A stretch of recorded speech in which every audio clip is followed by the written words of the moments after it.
Festival Akitu. El acontecimiento religioso más importante de la antigua Mesopotamia, los 12 días de la festividad del Año Nuevo, estaban repletos de un simbolismo que tenía que ver con la órbita del 12º planeta, la estructura del sistema solar y el viaje de los Nefilim a la Tierra.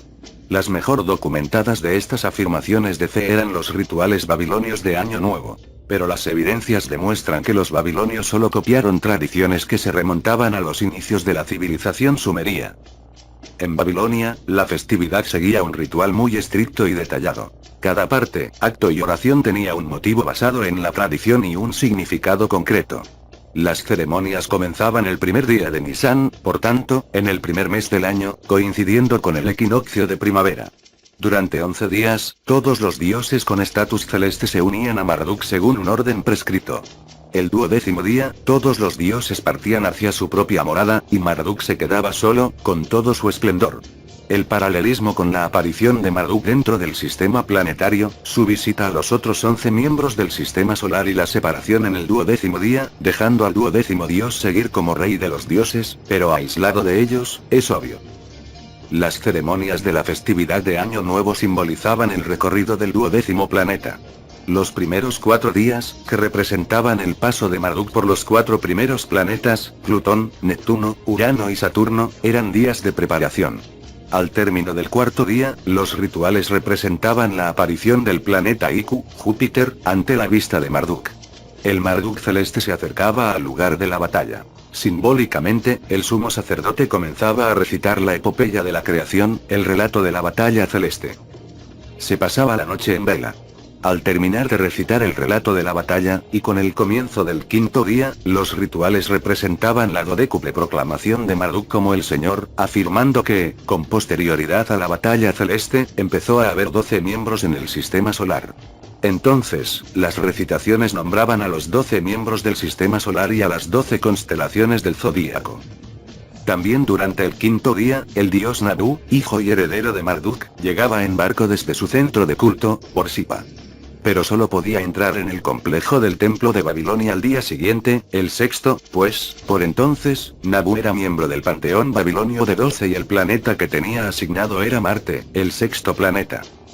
El libro del Génesis nos dice que en 6 días el cielo, la tierra y toda su hueste se terminaron.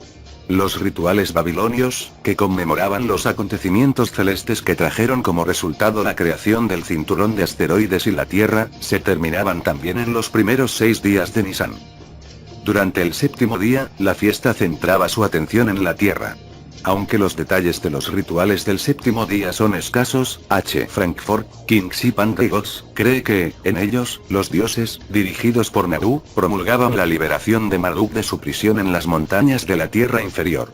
Dado que se han encontrado textos que hablan de las épicas luchas de Marduk con otros pretendientes a la soberanía de la Tierra, podemos conjeturar que los acontecimientos del 7º día eran una representación de la lucha de Marduk por la supremacía en la Tierra, el 7º, sus derrotas iniciales y su victoria final y la usurpación de poderes.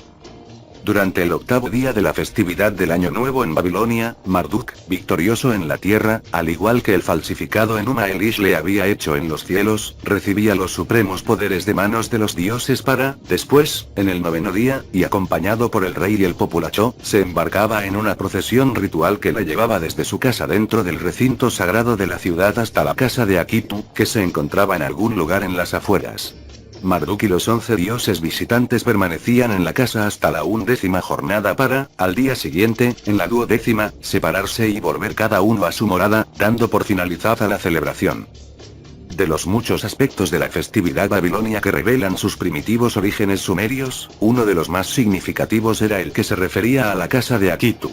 En varios estudios, como el de The Babylonian Akitu Festival, D.S.A. Pallis, se ha demostrado que esta casa figuraba ya en las ceremonias religiosas de Sumer en una época tan temprana como el tercer milenio AC. Lo esencial de la ceremonia consistía en una procesión sagrada en la que el dios reinante dejaba su morada o templo e iba, atravesando varias estaciones, hasta un lugar fuera de la ciudad. Para este propósito se utilizaba una embarcación especial, un barco divino. Después, cuando el dios terminaba de hacer lo que fuera que hiciese en la casa Akiti, volvía al muelle de la ciudad con el mismo barco divino, y desandaba el recorrido de vuelta al templo en medio de la celebración y el regocijo del rey y del populacho. El término sumerio Akiti, del cual se deriva el babilonio Akitu, significaba, literalmente, fundar la vida en la tierra.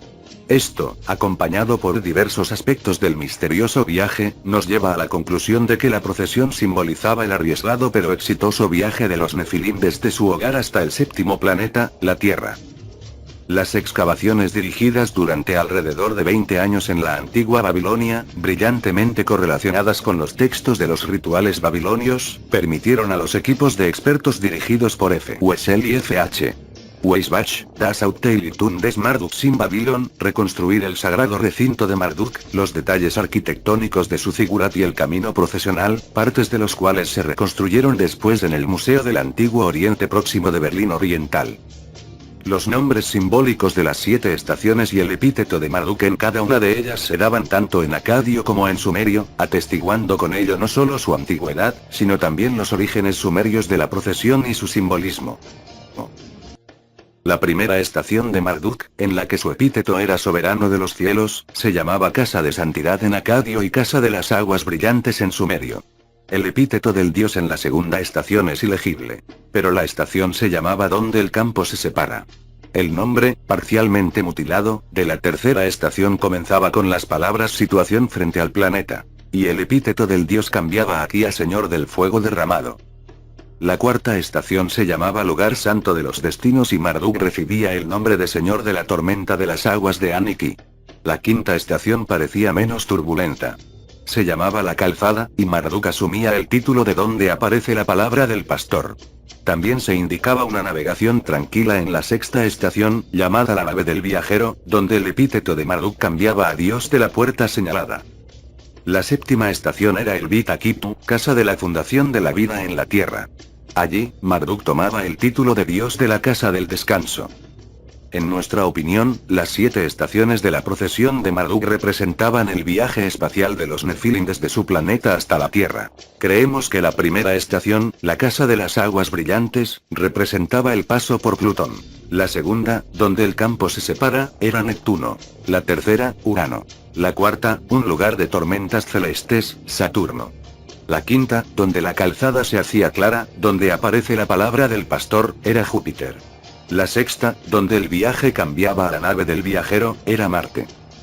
Y la séptima estación era la Tierra, el final del viaje, donde se le ofrecía a Marduk la casa del descanso, la casa de la fundación de la vida en la tierra del dios. ¿Cómo veía el sistema solar, en términos del vuelo espacial a la Tierra, la administración aeronáutica y espacial de los Nefilim lógicamente, y de hecho, veían el sistema solar en dos partes? La zona 1 era la zona de vuelo, que abarcaba el espacio ocupado por los 7 planetas que se extienden desde Plutón a la Tierra.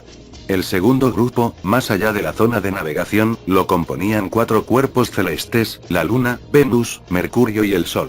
Tanto en astronomía como en genealogía divina, los dos grupos se consideraban por separado. Genealógicamente, Sin, la Luna, era la cabeza del grupo de los 4. Shamash, el Sol, era su hijo, e Ishtar, Venus, su hija. Hadad, Mercurio, era el tío, el hermano de Sin, que siempre acompañaba a su sobrino Shamash y, en especial, a su sobrina Ishtar. Los 7, por otra parte, aparecían juntos en textos que hablaban de los asuntos de dioses y hombres, y de acontecimientos celestes. Eran los 7 que juzgan, 7 emisarios de Anu, su rey, y fue por ellos que se consagró el número 7. Había 7 ciudades de antaño. Las ciudades tenían 7 puertas. Las puertas tenían 7 cerrojos. Las bendiciones pedían 7 años de plenitud. Las maldiciones, hambres y plagas durante 7 años. Los matrimonios divinos se celebraban con 7 días de relaciones sexuales. Y así sucesivamente. Durante las ceremonias solemnes, como las que se realizaban durante las raras visitas de Anu y su consorte, las deidades que representaban a los 7 planetas tenían asignadas determinadas posiciones y ropajes ceremoniales, mientras que los 4 eran tratados como un grupo aparte.